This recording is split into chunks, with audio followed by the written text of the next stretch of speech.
So we have special episode. Special episode. We have a property that we acquired. This is about coming up on, I think, 9 months now, 10 months now or so. Yeah, it's actually October next month. Yeah, so it's 11 months. Oh God, it's September now.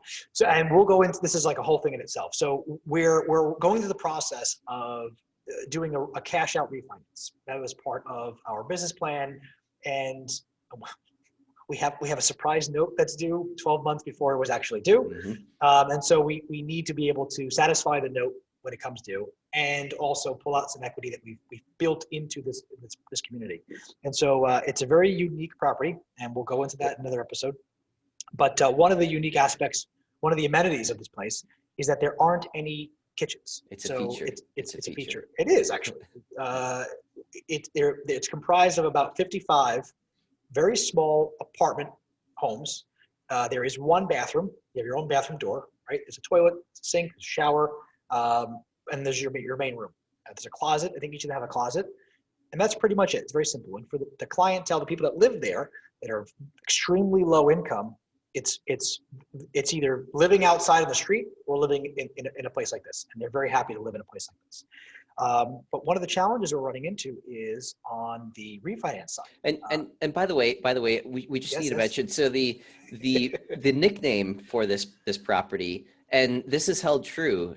We named this early on. We called it Cash Mahal because it's an ugly property, but it cash flows like crazy. So the income, we're going to get into this problem. The income is not an issue at all with this property. I mean, everybody's like, well, God, you guys are doing fantastic there, but then continue on with the fucking issue.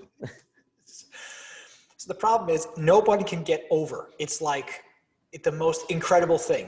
No one can get over the fact that there aren't kitchens in there. And it's like, well, if it's such a problem, would it have been available for the last 60 years? So this place has been around for 60 years. It was owned by the same owner for 60 years. We were the second owner. Imagine having a car for 60 years and then we're the second owner 61 years later. That's us. We had people that have been living there for 39 years without a kitchen. Mm-hmm. They don't have a problem with it. Again, it's either you live outside or you live with a roof over your head and a toilet and a shower and you can bathe. Mm-hmm. So all the lenders that we're reaching out to, it's like, this is really, I don't know where to categorize this. It's not a hotel, but it's kind of is a hotel because it's a what's the word they used? Rooming house, right? Yeah. This needs to have a kitchen. So Matt, go into what you just told me about some of the research you did on how do we overcome this? Because we're all about overcoming challenges here at Significan. Exactly. Yeah. So we just got denied yesterday for the third or fourth time after spending months and months going down this path, providing all kinds of information.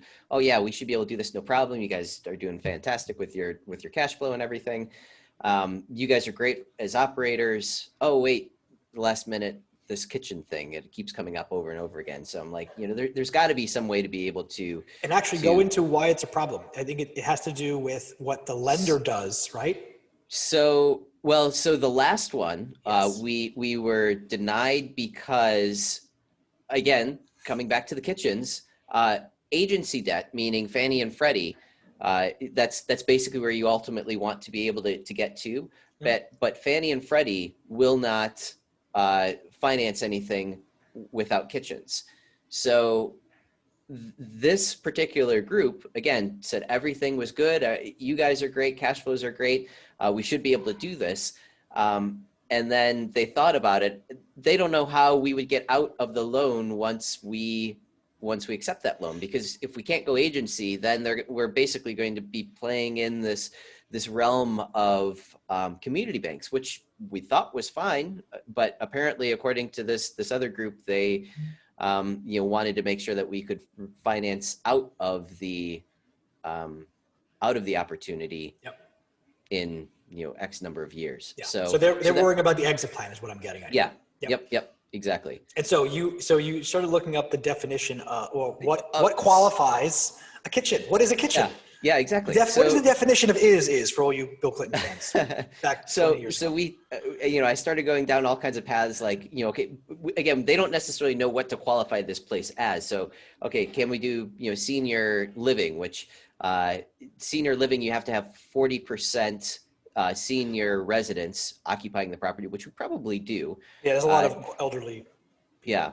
But there's the one classification or qualification that we don't meet is that the entire property needs to have a sprinkler system, which obviously would be another expensive task. So Yep. you know, I don't know which one would be less expensive, adding kitchens or adding sprinklers. So and again, just going down the path. Last night again, I was so irritated. I probably reached out to 6 or 7 people, you know, just kind of out of the blue. And from what I'm hearing from these groups, if we add a permanently mounted, quote unquote, permanently mounted Permanent. hot plate to the property, then it should qualify as a kitchen.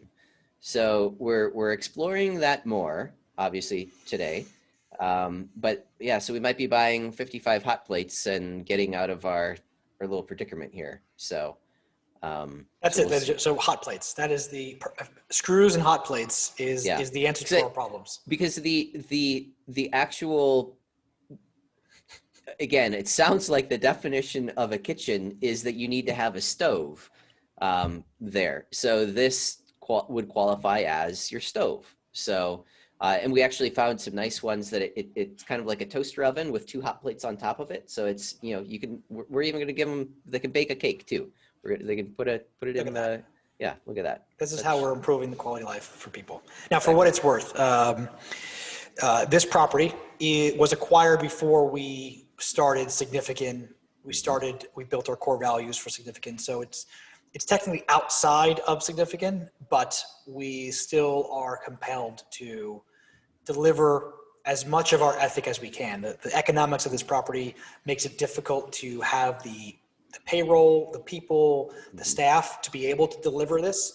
So we're doing it by economics. By economics, he basically just means the size. You know, yes. Again, it cash flows like crazy. It's a really, really well performing property for the size that it is. Yes. But yes.